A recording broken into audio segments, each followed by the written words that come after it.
பீகார் மாநிலத்தில் சட்டப்பேரவை தேர்தல் இன்னும் 3 நாட்களே இருக்கக்கூடிய ஒரு நிலையில் ஒவ்வொரு பெண்களுக்கு என்று அறிவிக்கப்பட்ட அந்த 10,000 ரூபாயை அவருடைய வங்கி கணக்குகளில் செலுத்தி இருக்கிறது இந்திய ஒன்றிய அரசு. அதாவது இது உள்ளபடியே பாத்தீங்க அப்படின்னா தேர்தல் நடத்தை விதிமுறை மீறல். 6ஆம் தேதி தேர்தல், அதுக்கப்புறம் 11ஆம் தேதி தேர்தல், 14ஆம் தேதி தேர்தல் முடிவு. அதுக்கு முன்னாடி பாத்தீங்கன்னா அவங்களுடைய கணக்கு ஜன்தன் அக்கௌண்ட்ல வந்துட்டு 10,000 ரூபாய் போட்டுட்டு இருக்காங்க. எவ்வளவு ஈஸியா இன்ஃப்ளூயன்ஸ் பண்றாங்க பாருங்க. This is nothing but influencing the voter by money. பணத்தை கொடுத்து வாக்காளர்கள் மீது செல்வாக்கு செலுத்தி அவருடைய வாக்குகளை பெறுவதற்கான யுக்தி. இதை ஒரு தேர்தல் ஆணையம் அனுமதிக்கலாமா? அடிப்படை கட்டமைப்பு வசதிகளை ஏற்படுத்தியிருக்கிற தொழில் முன்னேற்றம் ஏற்பட்டிருக்கு அப்படின்னா பீகார் ஏன் இன்னையும் வறுமையில உடலுது? ஏன் பீகார்ல இருந்து இத்தனை லட்சக்கணக்கான பேர் வந்து இங்க தமிழ்நாட்டில் வேலை செய்யறாங்க? வாக்காளர்களுக்கு பணம் கொடுப்பதை அனுமதிக்க மாட்டோம், ஏற்றுக்கொள்ள மாட்டோம், சகித்துக் கொள்ள மாட்டோம் அப்படின்ற தேர்தல் ஆணையர். இது என்னது? இது 500 ரூபா 300 ரூபா கொடுக்கறதெல்லாம் சகிச்சிக்க மாட்டீங்க. லம்பா 10,000 அவங்களுடைய கணக்கில் செலுத்தினா அது வந்து பேசாத இருப்பீங்க.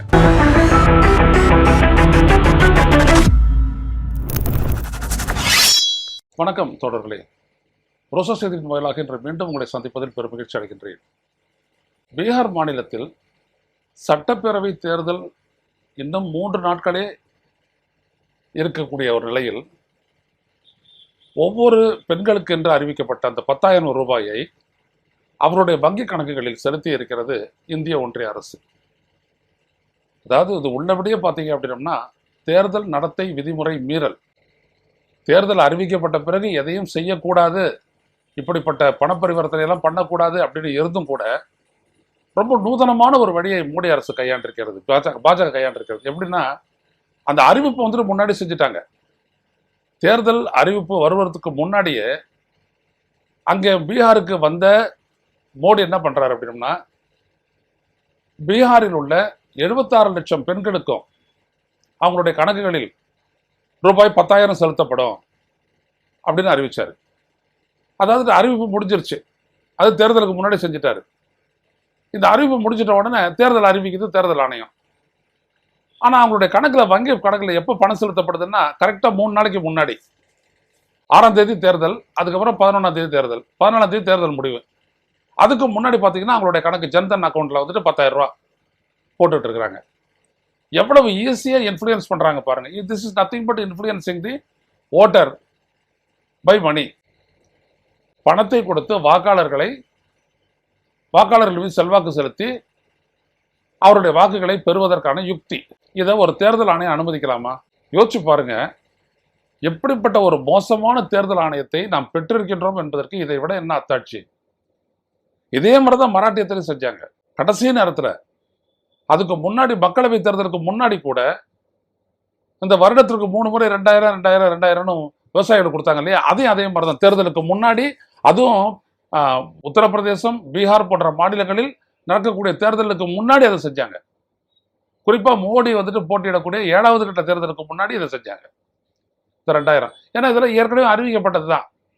அறிவிக்கப்பட்டது எதையும் வந்துட்டு நடைமுறைப்படுத்துறதுக்கு தேர்தல் தேதி அறிவிப்பு வந்துட்டு ஒரு தடையாக ஆகாது. இதை பயன்படுத்தி கொண்டு மிக அழகாக 10,000 ரூபாய் செலுத்திட்டாங்க. இதுதான் மோடியினுடைய நம்பிக்கை. அதாவது வளர்ச்சி பாதையில் வந்துட்டு பீகாரை கொண்டு போயிட்டாங்களாம். பீகார் வந்துட்டு வளர்ந்துருக்குது. முன்னாடி எல்லாம் வந்துட்டு மின்சார ஒயர்ல கம்பிகள் மீது மக்கள் வந்துட்டு துணியை காய போட்டாங்க, அந்த நிலையெல்லாம் மாறி போச்சு. அதாவது அப்ப மின்சாரம் இருக்காது, இப்ப மின்சாரம் இருக்கு அப்படின்னு அவர் சொல்ல வர்றாரு. என்ன பெரிய மோசடி பாருங்க.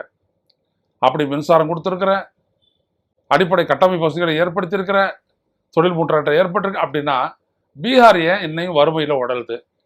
ஏன் பீகார்ல இருந்துட்டு இத்தனை லட்சக்கணக்கான பேர் வந்து இங்க தமிழ்நாட்டில் வேலை செய்யறான்? ஏன் பீகார்ல இருந்துட்டு போயிட்டு காஷ்மீர்ல வேலை செய்யறான்? ஏன் கர்நாடகாவில், மராட்டியத்துல எங்க போனாலும் பீகாரிஸ் ஏன் வேலை செய்ய போனான்? அப்ப இவருடைய முகத்திரையை இருக்கக்கூடிய அந்த பொருளாதார நிலை அப்பட்டமா வெளிப்படுத்தி விட்டது. ஆனா இந்த நாட்டினுடைய இது ஒரு விவாதமாவே ஆகல. இந்த நாட்டில் எந்த ஊடகத்தை எடுத்து பாருங்க, பத்திரிகைகள் எடுத்து பாருங்க, இப்படி மோடி செய்யறது எவ்வளவு பெரிய மோசடி அப்படின்றத எந்த ஊடகமே பேசல. 10,000 ரூபாய் வங்கி கணக்கில் செலுத்திட்டாங்க. ஒரு ஓட்டுக்கு இவர் சொல்றாரு வாக்காளர்களுக்கு பணம் கொடுப்பதை அனுமதிக்க மாட்டோம், ஏற்றுக்கொள்ள மாட்டோம், சகித்துக் கொள்ள மாட்டோம் அப்படின்ற தேர்தல் ஆணையர். இது என்னது? இது 500 ரூபா 300 ரூபா கொடுக்கறதெல்லாம் சகிச்சிக்க மாட்டீங்க. லம்பா 10,000 அவங்களுடைய கணக்கில் செலுத்தினா அது வந்து பேசாத இருப்பீங்க. ஏன்? ஏற்கனவே அறிவிக்கப்பட்டது. என்ன ஐடியா அதெல்லாம்? ஏற்கனவே எஸ்ஐஆர் அப்படின்றது ஒன்றத்தை நடத்தி அந்த மாநில மக்களினுடைய வாக்கு உரிமையை பறித்து பலரையும் வாக்காளர்கள் இல்லை என்கின்ற சூழலுக்கு தள்ளிவிட்டு அதன் பிறகு உச்சநீதிமன்றம் சொன்னதுனால மறுபடியும் அவர்களுடைய அந்த ஆதார் கார்டை வச்சு வாக்காளர்களை சேர்த்து அப்படி ஒரு 18 லட்சம் வாக்காளர்களையும் சேர்த்து அதுக்கப்புறமும் 47 லட்சம் வாக்காளர்களுக்கு வாக்குரிமை இல்லைன்னு ஆக்கி இவ்வளவு செஞ்ச மோடி அரசு, பாஜக, தேர்தல் ஆணையம் என்ன எல்லாத்தையும் ஒரே மாதிரி குறிப்பிட்டிருக்கீங்கன்னா, ஆமா அப்படிதான் இருக்கு. பாஜகனோட ஒரு எம்எல்ஏனுடைய பிஏ சொல்றாரு அப்படின்றதுக்காக ஒரு தொகுதியில் எதிர்த்து 80,000 முஸ்லீம் வாக்காளர்களை நீக்குறாங்க. நீக்குமாறு ரெக்கமெண்ட் பண்றாரு. இது எப்படி என்ன அடிப்படையில் நடந்துச்சா நடக்கலையா அது பார்க்கலாம். அது ஒரு பெரிய பிரச்சனையா தான் ஆகும். யோசிச்சு பாருங்க, ஒரு பிஏ எம்எல்ஏனுடைய பிஏ வந்துட்டு இப்படி சொல்றாரு தேர்தல் ஆணையத்துக்கு, அங்க இருக்கக்கூடிய தேர்தல் அதிகாரிக்கு சொல்றாரு. நீக்கி இருந்தா அவர் சொல்றாரு அவங்க எல்லாம் வெளிநாட்டவர்கள். 80,000 பேர் ஒரு சட்டப்பேரவை தொகுதியில் அவங்க எல்லாம் வெளிநாட்டவர்கள் அப்படின்னோம்னா, இப்ப இந்த தேர்தல் ஆணையம் எடுத்துச்ச சார் ஸ்பெஷல் இன்டென்சிவ் ரிவிஷன், அதுல கண்டுபிடிக்கப்பட்ட வெளிநாட்டுக்காரர்கள் எவ்வளவு பேர் இங்க வந்துட்டு பீகார் வாக்காளர் பட்டியல் இடம்பெற்றிருந்தாங்க. ஒருத்தருடைய பேரை கூட சொல்லல, ஒரே ஒருத்தருடைய பேரை கூட சுட்டி காட்டல. ஆனா பிஜேபிக்காரர் சொல்றது எதான் தேர்தல் ஆணையம் சொல்றது. அப்ப நீங்க பாருங்க எப்படிப்பட்ட ஒரு மோசடித்தனம் வந்துட்டு அங்க அரங்கேற்றப்பட்டிருக்கு அப்படின்ட்டு. ஒரே ஒரு ஃபாரினரை கூட இந்த வாக்காளர் பட்டியலை நாங்க கண்டுபிடிச்சோம்னு சொல்றதுக்கு யோக்கியதையற்ற தேர்தல் ஆணையம். ஆனா இருக்கிற முஸ்லீம்கள் எல்லாம் வெளிநாட்டவர் அப்படின்னு சொல்லி கொடுத்துருக்கிற பாஜக இவங்க 2 பேரும் கைகோத்து செயல்படுறாங்க. இது எப்படி அந்த மாநிலத்தை நியாயத்தை கொண்டு வரும்? இதுக்கு நடுவில் பார்த்தீங்கன்னா கருத்து கணிப்புகள் 10ல் 8 கருத்து கணிப்புகள் வந்துட்டு மறுபடியும் பிஜேபி தான், மறுபடியும் அவங்களுடைய கூட்டணி ஆட்சி தான் அப்படின்னு சொல்லிட்டு சொல்லியிருக்காங்க. ஏன்னா இது எப்போதான் அவங்க சொல்றது தான். ஏன்னா தேர்தல் வெற்றிக்கான எல்லா வேலைகளையும் செஞ்சு முடிச்சுட்டு அப்புறம் தான் வந்துட்டு தேர்தலை இவங்க நடத்துறாங்க. பொதுவாக இங்கே எஸ்ஐஆர் நடவடிக்கையின் மூலம் முஸ்லிம்கள், ஏழை எளிய மக்கள், பட்டியல் இனத்தவர்கள் இவருடைய வாக்குகளை எல்லாம் செல்லாது, டபுள் என்ட்ரி, அங்கேருந்து வெளிநாட்டுக்கு வெளி மாநிலங்களுக்கு போயிட்டாங்க, செத்து போயிட்டாங்க, இப்படியெல்லாம் சொல்லி நீக்கிட்டு போலி வாக்காளர்களை சேர்த்துட்டு அதுக்கு பிறகு பார்த்தீங்கன்னா வெற்றியை உறுதி செய்வாங்க. அதுக்கு முன்னாடி இந்த மாதிரி ஒன்று சொல்லுவாங்க. இதை நம்ம எழுதியிருக்கோம் ஏற்கனவே. இவங்களோடு ஊடகங்களும் கூட நிற்கின்றன. போன முறை இதே தான், 404 சீட்டு 424 சீட்டு வரைக்கும் மோடி ஜெயிப்பார் அப்படிலாம் சொன்னாங்க. கடைசியில் 240 சீட்டில் தான் அவங்க ஜெயிச்சாங்க.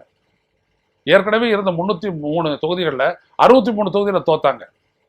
பாஜக இழந்தது. எப்படி இதெல்லாம்? அதை பற்றி கேள்வி கேட்ட உடனே ஒரே ஒரு பத்திரிகை ஓனர் மட்டும் கண்டறி விட்டான், இப்படிலாம் நான் ஏமாத்திட்டேனே அப்படின்ற மாதிரி. அப்பவும் சொல்ல நான் எப்படி ஏமாத்தன்றதை அவன் சொல்லவே இல்லை. மற்றவனெல்லாம் ஒன்றும் கண்டுக்கவே இல்லை. காரணம் என்ன? இது ஒரு பில்டப். தேர்தல் வச்சுங்கன்னா என்ன நீங்கள் எதை வேணாலும் சொல்லுங்கள் சார், கடைசியில் மோடி தான் சார் ஜெயிப்பார் அப்படின்னு சொல்லிட்டு இல்லையா கொஞ்ச நாளா? இப்போ தான் அப்படி யாரும் பேசுறதில்ல. ஏன்னா இவங்க பண்ணுற மோசடியெல்லாம் நாடு முழுவதும் வெளியாகிட்டு வர்றதுனால யாரும் அப்படி பேசுறதில்ல. உண்மை என்ன அப்படின்னா, தேர்தல் நேர்த்தியாக நேர்மையாக சரியாக நடத்தப்பட்டால் பாஜக ஒரு மாநிலத்திலையும் நிற்காது அப்படின்றது தான், தேராது அப்படின்றது தான் உண்மை. அதனால தான் இவ்வளவும் செய்ய வேண்டியது இருக்குது. அவர்கள் வந்தால் மறுபடியும் காட்டாட்சி. உங்க ஆட்சியில் வந்துட்டு அது நல்ல ஆட்சி நடந்துருது அப்படின்னம்னா ஏன்டா வெளி மாநிலத்தில் இவ்வளோ பேர் வந்து வேலை செய்கிறாங்க? அதுக்கு பதில் சொல்லணும். மோடி கூட பேசுனத போன வீடியோவில் குறிப்பிட்டிருந்தோம், பீகாரிகள் தமிழ்நாட்டில் துன்புறுத்தப்படுகிறார்கள். உடனே இங்கே இருக்கிறவங்க எல்லாரும் போய்ட்டு மைக்கை நீட்டிட்டாங்க. இல்லை நாங்கள் ரொம்ப சந்தோஷமாக இருக்கிறோம், ரொம்ப பாதுகாப்பாக இருக்கிறோம், Modiji don't waste time, Modi is waste அப்படி, மோடியை தான் தேவையில்லை, பயனற்றவர் அப்படின்னு சொல்லிட்டு அவங்க சொல்லிட்டாங்க.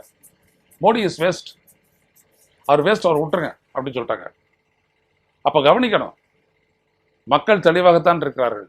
ஆனால் பாஜக அது எப்படி? இந்த ஊடகங்கள் கருத்து கணிப்பு வெளியிடுறாங்களே எப்படின்னு அவங்க வளர்க்கட்டும். மக்கள் மத்தியில் செல்வாக்கு இழந்து போயிட்டீங்க.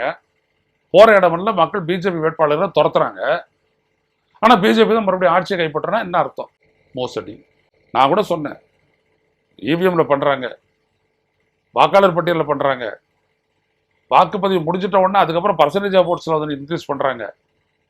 இவ்வளத்தையும் பண்ணதுக்கு அப்புறமும் கூட அந்த மக்களிடையே 70 விழுக்காட்டு அளவிற்கு எழுச்சிருந்ததுன்னா அந்த இடத்துல பாஜக அதனுடைய கூட்டணி கட்சி தோற்கும் அப்படின்னு தான் நான் சொல்லியிருக்கேன். இப்போ அதான் சொல்றேன், அந்த மக்களினுடைய எழுச்சி மட்டும்தான் இவங்களை தோற்கடிக்கும்.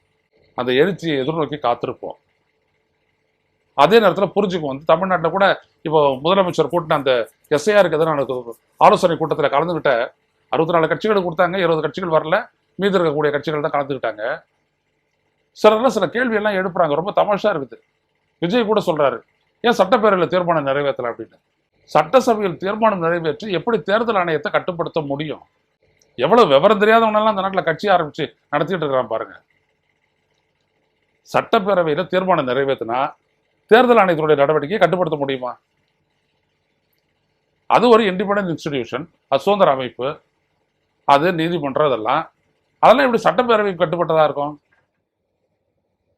எதிர்ப்பு செய்யலாம், அதையும் வந்துட்டு குறைகள் இருந்ததுன்னா தான் நீ வழக்கு போடலாம். அந்த மாதிரி சில குறைகள் எல்லாம் சொல்லி இப்படி எல்லாம் பண்ணா வாக்காளர் பட்டியலினுடைய திருத்தம் அப்படின்றது நேர்மையா நடக்காது அப்படின்னு சொல்லியிருக்காங்க. பீகார் எப்படி நடந்தது பாருங்க, இதே மாதிரி தமிழ்நாட்டில் நடக்கக்கூடாது அப்படின்றத எடுத்து சொல்லி தான் இன்னைக்கு போட்டிருக்காங்க உச்சநீதிமன்றத்தில் வழக்கு. அது ஏற்றுக்கொள்ளப்படுதா என்னன்றதை பார்ப்போம், அதன் மீது நம்ம பேசுவோம். அப்ப இன்னொருத்தர் என்ன சொல்றாரு பாருங்க, டிடிவி தினகரன். தமிழ்நாடு அதிகாரிகள் தானே பண்ண போறாங்க, அலுவலர்கள் தானே பண்ண போறாங்க, அதுலேயே அவங்களுக்கு சந்தேகம் அப்படின்றாரு. டிடிவி தினகரன் அவர்களே தமிழ்நாட்டினுடைய அதிகாரிகள் கிடையாது.